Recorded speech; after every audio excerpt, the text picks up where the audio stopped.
Hello everyone, आप सभी का स्वागत है पीएससी अड्डा पर। आज हम बात कर रहे हैं 2014 का जो 6 या 5th मार्कर है उसका अंतिम 10वां प्रश्न। यानी कि 2014 की जो हमारी जियोग्राफी की ओल्ड पेपर सीरीज थी उसमें आज हमारे जो 6 मार्कर के हम क्वेश्चंस कर रहे थे वो आज खत्म हो जाएंगे।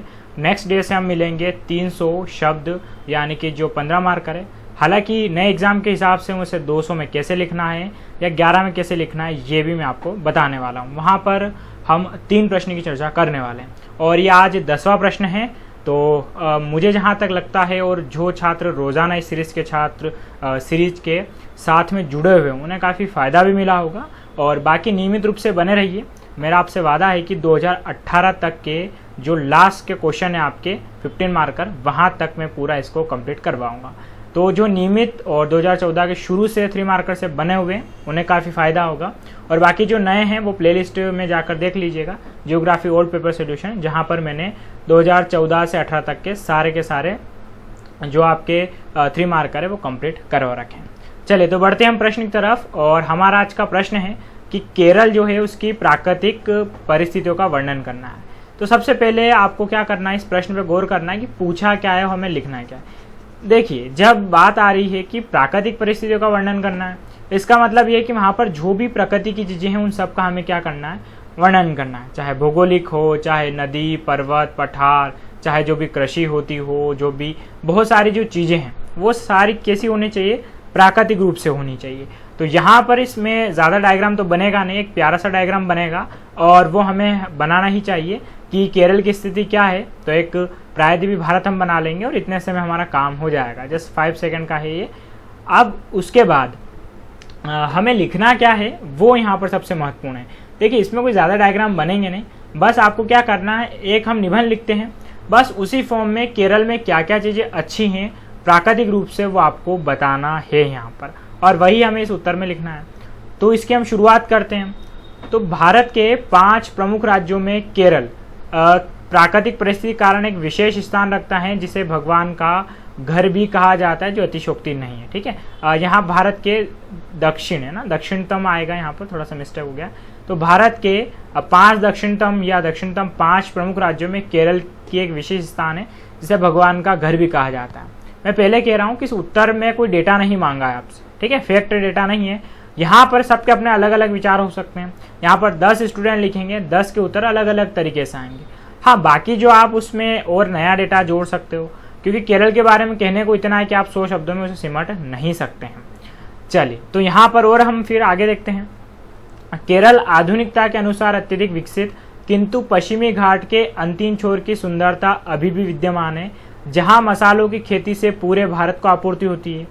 पश्चिमी घाट एवं अरब सागर के निकट होने से जलवायु समशीतोष्ण है एवं वर्ष भर 120 से 140 दिन वर्षा होती है, जिससे बाढ़ की संभावना भी होती है, किंतु कृषि भी उन्नत अवस्था में होती है। इस सारे पैराग्राफ में हमने जो केरल है उसको दोनों रूपों में बता दिया कि केरल आधुनिकता, मतलब आपको पता है कि भारत में सर्वाधिक साक्षर राज्य है, अच्छा खासा डेवलप है, लेकिन फिर भी आज भी प्राकृतिक सुंदरता वहाँ पर बनी हुई है। पश्चिमी घाट के किनारे हैं, कुल 14 जिले हैं, इसमें छोटा राज्य है, लेकिन आज भी आपको वहाँ पर प्राकृतिक पेड़ पौधे सब कुछ देखने को मिल जाएंगे। इस छोटे राज्य में अभी भी 6 राष्ट्रीय उद्यान है। ठीक है, तो आप ये चीज नोटिस करेंगे, केरल को लेकर हमें उसकी प्रकृति के बारे में बताना है।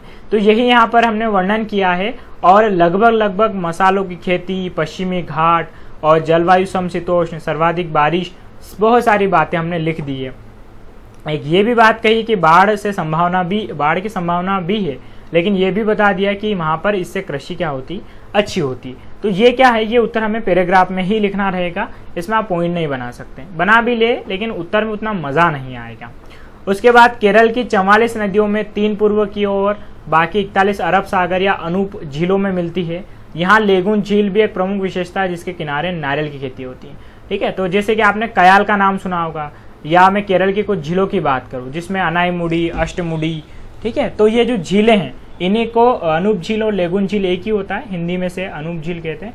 तो ये इसकी विशेषता है, नदियाँ बता दी, झील बता दी, और हमने यहाँ पर क्या किया, कृषि भी बता दी है।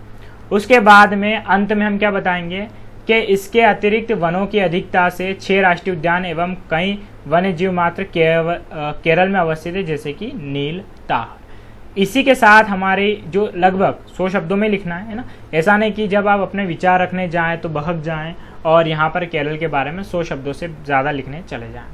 तो यहाँ पर क्या करना है, ऐसे उत्तर में आप पैराग्राफ बनाइए, ज़रूरी नहीं कि आप हर उत्तर में डायग्राम बनाएंगे, आराम से पैराग्राफ बनाइए, पैराग्राफ बनाकर लिखिए। अब वापिस से बारी आती है कि इसे सर हमें अगर 50 में लिखना है तो हम इसे कैसे लिखेंगे। 50 के लिए वही वाली बात, सबसे पहली बात तो डायग्राम तो बनाना है, कोई दिक्कत नहीं। और 50 के लिए आप क्या करें कि 5 पॉइंट लिख दें, 5 नहीं तो अगर आप ज़्यादा चाहें तो कम से कम 6 से 7 पॉइंट आप लिख सकते हैं, क्योंकि जब 50 शब्दों में लिखना है तो वहाँ एक पैराग्राफ में आप इतना बेहतर नहीं लिख पाएंगे जितना आप एक पॉइंट में लिख पाएंगे। सीधा डायरेक्ट सटीक बातें करिए, है ना, कि केरल भारत के दक्षिणतम राज्यों में है जो पश्चिमी घाट के किनारे स्थित है, पहला ये। दूसरा, उसके बाद यहाँ पर जो स्थानीय झीलें होती हैं उन्हें कयाल कहा जाता है, ठीक है। उसके बाद तीसरा ऐसे देख सकते हैं कि यहाँ पर नारियल और जो मसाले उसकी खेती प्रमुख रूप से होती है। चौथे में आप और भी पॉइंट डालना चाहें ना, कि यहाँ पर लगभग 44 नदियाँ हैं जिसमें 41 अरब की ओर और बाकी अरब सागर की ओर और 3 पूर्व की ओर बहती, ऐसा आपको लिखना है यहाँ पर, इन शॉर्ट लिखना है ना, बहती है बस इतना। उसके बाद 5-6 ऐसे जो खास खास बातें इसमें से आप निकाल कर लिख लीजिए, तो आपका जो उत्तर होगा वो क्या होगा, कंप्लीट हो जाएगा पूरा का पूरा 50 शब्दों में। चलिए साथियों, तो आप सभी को बहुत बहुत बधाई। फाइनली हमारे 10 मार्क का 2014 खत्म होते हैं। धीरे धीरे होंगे, समय लगेगा, है ना, अच्छे कामों में समय बिल्कुल लगता है। अगर आपको मैं इकट्ठा लिखने का देता तो शायद आप नहीं लिख पाते। तो फाइनली हमारे यहाँ पर ये पूरा कंप्लीट होता है। इसके बाद कल से शुरुआत करेंगे हम, आपके जो 3 प्रश्न रहेंगे 15 मार्कर के प्रश्न, बहुत मज़ेदार होने वाले और वो काफ़ी बड़े रहेंगे, ठीक है।